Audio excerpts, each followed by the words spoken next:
అందరికీ నమస్కారం, welcome to our channel. ఇంకా ఏముంది, పాకిస్తాన్ మీద యుద్ధం చేయబోతా ఉన్నాం. ఖచ్చితంగా మనకున్న శక్తి సామర్థ్యాల బట్టి చూస్తే పాకిస్తాన్ని 4 రోజుల్లో నేలమట్టం చేసేసి ప్రశాంతమైనటువంటి భారతదేశాన్ని స్థాపించబోతా ఉన్నాం అని చెప్పేసి 144 కోట్ల మంది ప్రజలు నమ్మి, పార్టీలతో సంబంధం లేకుండా, రాజకీయాలతో సంబంధం లేకుండా దేశమంతా ఏకమై నరేంద్ర మోదీ పక్కన నిలబడినటువంటి తరుణంలో ఒక్కసారిగా దిఢీరని సీజ్ ఫైర్ అన్నారు నరేంద్ర మోదీ. ఆ మాట బయటికి రాగానే దేశ ప్రజలంతా ఒక్కసారిగా అవాక్కైపోయారు. అది ఇదేంటిది, అంతా బాగా ఉంది కదా, ప్రజలంతా నీ వైపే ఉన్నారు కదా, ఉన్నట్టుండి సీజ్ ఫైర్ ఏంటి, కాల్పుల విరమణ ఏంటి, అసలు ఏం జరుగుతా ఉంది, దీనికి సమాధానం ఎవరు చెప్పాలి అని కన్ఫ్యూజ్ అవుతున్నటువంటి టైంలో భారత ప్రధాని శ్రీ నరేంద్ర మోదీ గారు తన మనసులోని మాటలన్నిటినీ మన్ కీ బాత్ ద్వారా చెప్పడం జరిగింది. ఆయన ఏం చెప్పారు అనేది కులంకుషంగా చూసుకుంటే కనుక, పాకిస్తాన్ కాళ్ళబేరానికి వచ్చింది,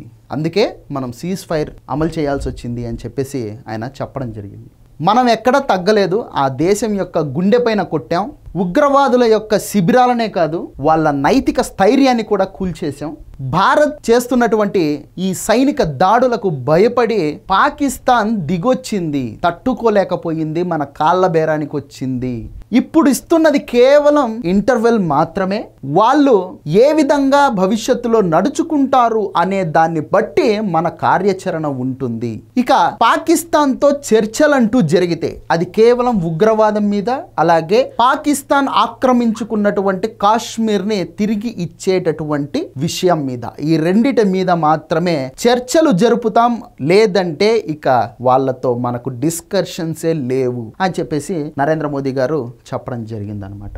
మన ఆడబిడ్డల యొక్క నుదిటిన బొట్టును తుడిచినటువంటి పాపానికి వాళ్ళు పరిహారం చెల్లించుకున్నారు. ఈ నవయుగ యుద్ధంలో పాకిస్తాన్ని మట్టి కరిపించాం, మనం ఎక్కడా తగ్గలేదు. మన దేశానికి ఉన్నటువంటి ఆయుధ సంపత్తిని వాడుకొని మన ఆయుధ శక్తిని కూడా పాకిస్తాన్కి తెలియజేశాం అని చెప్పేసి భారత ప్రజలకు నరేంద్ర మోదీ గారు స్పష్టంగా చెప్పడం జరిగింది. భారత్ యొక్క ప్రళయ భీకరమైనటువంటి దాడులను తట్టుకోలేక పాకిస్తాన్ చివరకు కాల్పుల విరమణకు ముందుకొచ్చింది. నవయుగ యుద్ధంలో పాకిస్తాన్ను భారత్ మట్టి కరిపించిందని, వారు సరిహద్దుల్లో యుద్ధానికి దిగితే వాళ్ళ గుండెలపైనే మనము కొట్టాము. మున్ముందు ఆ దేశం ఏదైనా తేడాగా ప్రవర్తిస్తే ఏమాత్రం సహించబోయేది లేదు. ఇప్పుడు ఎలాగైతే వాళ్ళు మన దేశం యొక్క సరిహద్దుల్లో నిలబడి కాల్పులు చేస్తే మనం వాళ్ళ దేశం లోపలికి వెళ్ళి వాళ్ళ యొక్క ప్రధానమైనటువంటి నగరాలను ఏ విధంగా కూల్చామో, ఇక మున్ముందు కూడా వాళ్ళు ఏదైనా తోక జాడిస్తే వాళ్ళ దేశాన్ని సర్వనాశనం చేస్తాం అని చెప్పేసి దేశ ప్రజలకు నరేంద్ర మోదీ గారు స్పష్టమైనటువంటి హామీని ఇవ్వడం జరిగింది. అలాగే పాకిస్తాన్ భారతదేశంలో ఉన్నటువంటి సివిలియన్స్ పైన దాడులకు తెగబడతా ఉంటే, భారతదేశం మాత్రం పాకిస్తాన్లో ఉన్నటువంటి కేవలం ఉగ్రవాద శిబిరాల మీద మాత్రమే దాడులు చేసి మనకున్నటువంటి లక్ష్యం ఏదైతే ఉందో దాన్ని ప్రపంచం ముందు పర్ఫెక్ట్ గా ప్రొజెక్ట్ చేయగలిగామని కూడా ఆయన చెప్పడం జరిగిందనమాట. ఇప్పుడు 2 రకాల మనస్తత్వాలు, ఒకరేమో అమాయకమైనటువంటి ప్రజల మీద దాడులు చేస్తుంటే, ఇంకొకరేమో ఎవరైతే ప్రజా కంటక మారిపోయారో, ఎవరైతే అసాంఘిక కార్యక్రమాలను చేస్తా ఉన్నారో వాళ్ళను మాత్రం ఎలిమినేట్ చేసేటటువంటి కార్యక్రమాన్ని ముందుకు తీసుకెళ్లారు. ఆ విధంగా ప్రపంచం ముందు ప్రొజెక్ట్ చేసుకోగలిగారు కూడా. ఇక డొనాల్డ్ ట్రంప్ మాట్లాడినటువంటి మాటలకు నరేంద్ర మోదీ గారు వివరణనిస్తూ, ఉగ్రవాదం చర్చలు, అలాగే ఉగ్రవాదము వాణిజ్యము, ఈ రెండు ఒకేసారి సాధ్యం అవ్వవు, ఒకేసారి నీళ్లు రక్తం ప్రవహించవు అని చెప్పేసి నరేంద్ర మోదీ గారు చెప్పడం జరిగింది. అంతేకాకుండా భారతదేశాన్ని, భారతదేశపు ప్రజలని రక్షించుకోవడం కోసం తాము ఎంత పెద్ద నిర్ణయాన్నైనా సరే తీసుకోవడానికి వెనుకంజ వేసేటటువంటి ప్రసక్తే లేదు అని చెప్పేసి నరేంద్ర మోదీ గారు చెప్పడం జరిగింది. ఇక పాకిస్తాన్ని ఉద్దేశించి నరేంద్ర మోదీ గారు మాట్లాడుతూ, పాకిస్తాన్ ఆ దేశంలో ఉన్నటువంటి ఆ ఉగ్రవాద సంస్థలను ఏ విధంగా అయితే నీళ్లు ఎరువు వేసి పెంచి పోషిస్తా ఉన్నాయో, ఒకానొక రోజు ఆ ఉగ్రవాద సంస్థలు ఆ పాకిస్తాన్నే నిట్ట నిలువున మింగేస్తాయి అని ఆయన పాకిస్తాన్కి వాళ్ళ భవిష్యత్తును కూడా చెప్పడం జరిగింది. ఇక నరేంద్ర మోదీ గారు మాట్లాడుతుండగానే సరిహద్దుల్లో మళ్ళీ అలజడి సృష్టించేందుకు పాకిస్తాన్ తెగబడింది. సరిహద్దుల్లో మళ్ళీ డ్రోన్లను ఎగరేసిందనమాట. భారత్ పాక్ మధ్య అంతర్జాతీయ సరిహద్దు జమ్మూ కాశ్మీర్ సాంబా సమీపంలో సోమవారం రాత్రి డ్రోన్ల కదలికలు కనిపించాయి. ఆపరేషన్ సింధూర్పై ప్రధానమంత్రి మోదీ తొలిసారిగా స్పందించినటువంటి కొన్ని గంటల వ్యవధిలో ఈ పరిణామం చోటు చేసుకోవడం గమనార్హం. అటు పంజాబ్లోని జలంధర్లో ఓ నిఘా డ్రోన్ని కూల్చేసినట్టు సైనిక బలగాలు కూడా తేల్చి చెప్పడం జరిగింది.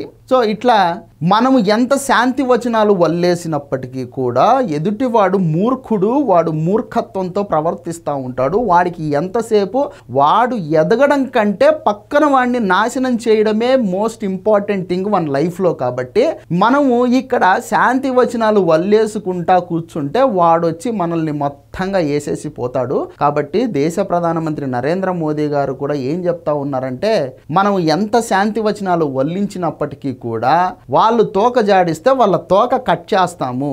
ఈ విషయంలో మాత్రం ఖచ్చితంగా మనము హనుమంతుల వారిని ఆదర్శంగా తీసుకొని ముందుకు నడుస్తాము. మనం ఎక్కడా తగ్గేటటువంటి ప్రసక్తే ఉండదు. వాళ్ళు మన కాళ్ళ బేరానికి వచ్చారు కాబట్టి మనము కనికరించి వెనక్కి తగ్గినటువంటి పరిస్థితి. ఇక ఫైనల్గా నరేంద్ర మోదీ గారు మాట్లాడుతూ, ఇప్పటికి మాత్రం పాకిస్తాన్లో ఉన్నటువంటి ఉగ్రవాద శిబిరాల మీద దాడులు చేశాం. ఇక భవిష్యత్తులో ఏం చేయబోతా ఉన్నాము అంటే, రాబోయే రోజుల్లో ఆ దేశం వేసేటటువంటి ప్రతి అడుగును, వాళ్ళు చేసేటటువంటి ప్రతి ఆలోచనను కూడా గమనిస్తూనే ఉంటాం. దళాలన్నీ నిరంతరం అప్రమత్తంగా ఉంటాయి. మెరుపు దాడులు, గగనతల దాడులు తర్వాత ఇప్పుడు ఆపరేషన్ సింధూర్ నిర్వహించడం జరిగింది. ఉగ్రవాదుల విషయంలో భారతదేశం విధానం ఇదే. ఉగ్రవాదుల వ్యతిరేక పోరాటంలో ఆపరేషన్ సింధూర్ అనేది ఒక సరికొత్త ప్రయాణాన్ని నిర్దేశించింది. భారతదేశంపై ఉగ్ర దాడులు చేయడానికి తెగబడితే మూతి పగలగొట్టే విధంగా మనం సమాధానం ఇస్తామని ఇప్పటికే మనం స్పష్టమైనటువంటి సంకేతాలను పాకిస్తాన్కు పంపించాం. ఇక నరేంద్ర మోదీ గారు మాట్లాడుతూ, మన సొంత మార్గంలో స్వీయ నిబంధనల ప్రకారం మనం నడుచుకుంటాం. ఉగ్రవాద మూలాలు బయటపడే ప్రతి చోట కఠినమైనటువంటి చర్యలు తీసుకుంటాం. అణుబాంబు బెదిరింపుల్ని భారత్ ఎప్పుడు కూడా లక్ష్య పెట్టదు, లెక్క చెయ్యదు కూడా. ఈ ముసుగులో విజృంభిస్తున్నటువంటి ఉగ్ర స్థావరాలపై ఖచ్చితమైనటువంటి నిర్ణయాత్మకమైనటువంటి దాడులు చేసి వాళ్ళను ధ్వంసం చేస్తాం. ఉగ్రవాద తండాలను, వాటిని ప్రోత్సహించేటటువంటి ప్రభుత్వాన్ని భారత్ విడివిడిగా చూడదు. ఆపరేషన్ సింధూర్ ద్వారా ప్రపంచం మొత్తం పాకిస్తాన్ ముఖ చిత్రాన్ని చూడడం జరిగింది. ఇక మనం చేసినటువంటి ఈ ఆపరేషన్ సింధూర్ లో ఎవరైతే ఉగ్రవాదులు చనిపోయారో ఆ చనిపోయినటువంటి ఉగ్రవాదుల యొక్క అంత్యక్రియలలో పాకిస్తాన్ ప్రభుత్వ అధికారులు పాల్గొనడం పాకిస్తాన్ యొక్క ముఖ చిత్రానికి ఒక సాక్ష్యంగా నిలబడినటువంటి పరిస్థితి. భారత్ తన ప్రజలను కాపాడుకోవడానికి ఎంతకైనా తెగిస్తుంది అని చెప్పేసి ప్రధానమంత్రి నరేంద్ర మోదీ గారు స్పష్టంగా ప్రజలకు సమాధానం చెప్పడం జరిగింది. సో ఇది వీడియో. ఈ వీడియో నచ్చితే లైక్ చేయండి, సబ్స్క్రైబ్ చేయండి, షేర్ చేయడం మాత్రం మర్చిపోద్దు. Thank you.